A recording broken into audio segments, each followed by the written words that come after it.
Aujourd'hui, vidéo un peu particulière, on ne va pas parler que de piano, on va également parler d'un autre instrument. Vous l'avez compris en voyant le titre de cette vidéo, il s'agit bien sûr de la flûte.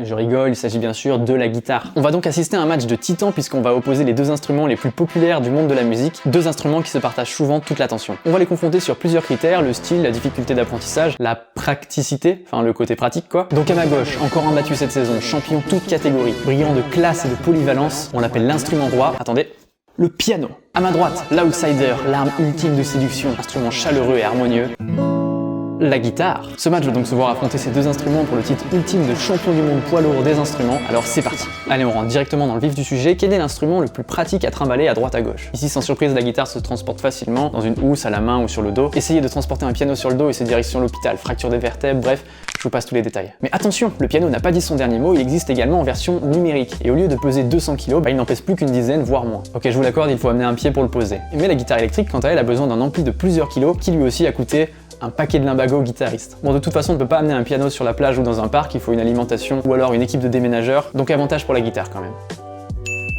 En parlant d'aller jouer dehors, de jouer en soirée, quel est selon vous l'instrument le plus populaire, le plus classe, le plus séduisant si j'ose dire? Est-ce que c'est la guitare pour son côté convivial, les cordes qui vibrent, les sonorités chaleureuses, ou alors le piano comme instrument de sophistication ultime avec des sonorités plus douces? On serait tenté de dire que la guitare est pas mal associée aux dragueurs des plages, mais attention, c'est peut-être un désavantage. Peut-être, et ça n'engage que moi, que la guitare a été un petit peu trop utilisée dans ce but-là. Entre nous. Les mecs qui jouent Wonderworld et Stairway to Heaven sur la plage ou en soirée, c'est pas un peu cliché maintenant? Gorgeous guitar, to the Collins? Yeah. No! You fucking talk to me! Là où le piano a sûrement été moins utilisé, pour la raison qu'on a évoquée juste avant, c'est que c'est sûrement pas pratique à transporter et que les dragueurs préfèrent apprendre la guitare parce que c'est plus pratique, on peut aller saouler les filles directement dehors. Alerte gros relou. I'm wondering if I could have your number. Comme par hasard. Du coup, en vrai, je comprends pas pourquoi ils ont pas choisi la flûte parce que c'est pas encombrant, on peut l'emporter partout. Aussi, si on qualifie le piano d'instrument roi, eh bien la guitare elle aussi est mise en avant dans un paquet de circonstances. C'est difficile de trancher, le jury, moi donc, accordera donc un point à chaque instrument. Point plus technique maintenant, la polyvalence des instruments. Ici, on serait tenté de dire qu'on retrouve plus souvent du piano dans tous les styles musicaux. Ça passe partout, en rock, variété, jazz, classique, électro, enfin bon, franchement partout. Les sonorités sont douces, calmes et feront l'unanimité, mais la guitare a son mot à dire, et même si son son est connoté plus pop, funk, rock, blues, eh bien si on fait preuve de créativité, elle passe dans pas mal de styles musicaux. C'est surtout une question de modèle de guitare et de style de jeu. Donc c'est pas là-dessus qu'on pourra départager les deux instruments, mais on peut aller un cran plus loin et les comparer dans leur version numérique électrique. Là, le piano dans sa version numérique a l'avantage incroyable d'avoir une base infinie de sons. Il est possible de jouer des dizaines de milliers de sons avec un piano numérique. Alors oui, je vois déjà les guitaristes me dire: Ah ouais mais attends, moi regarde avec mes pédales d'effet, je peux faire plein de choses là en ce moment, j'ai une nouvelle disto, elle sonne super bien. Ah oui mais attends, on s'en fout, on a qu'à dire pour départager qu'on a déjà vu un piano ou un clavier numérique si vous préférez reproduire le son d'une guitare, si fidèle soit le son bien sûr.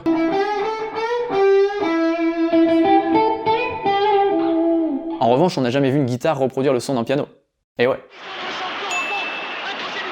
Cela dit, on a sûrement plus de capacité d'expérimentation en guitare qu'en piano, dans sa version numérique électrique. Pas mal de guitaristes sont en effet des accros de matos et collectionnent les pédales d'effet, ce qui peut donner lieu à un paquet d'expérimentations. Certes, si on pousse le raisonnement, on peut dire qu'un pianiste un peu geek peut en faire autant avec un synthé, mais la démarche est probablement plus rare, ou alors ce sont des compositeurs en musique électronique, et là c'est carrément une autre discipline. Allez, puisque je sens que ça ne vous a pas tout à fait convaincu, on rajoutera qu'il existe probablement plus de variété dans les techniques de jeu en guitare qu'en piano. Et en plus, l'accordage d'une guitare est libre, on peut laisser libre cours à sa créativité et jouer sur des suites de notes différentes en changeant l'accordage. Alors qu'en piano, ce sera toujours do, ré, mi, fa, sol, la, si, do. Et je ne vous conseille pas de désaccorder votre piano pour donner un effet de style, ça peut être assez catastrophique et franchement pas pratique à réaccorder. Bon, et niveau prix dans tout ça? L'achat d'un piano et d'une guitare ne représente pas du tout le même investissement. L'achat d'un piano est-il plus coûteux parce qu'il est plus encombrant qu'une guitare? Oui, mais pas tout le temps. Les guitares d'entrée et de moyenne gamme coûtent en général entre une centaine d'euros jusqu'à 2000 euros, alors qu'un piano droit, lui, coûte minimum 2500 euros. Et un piano à queue, 9000 euros.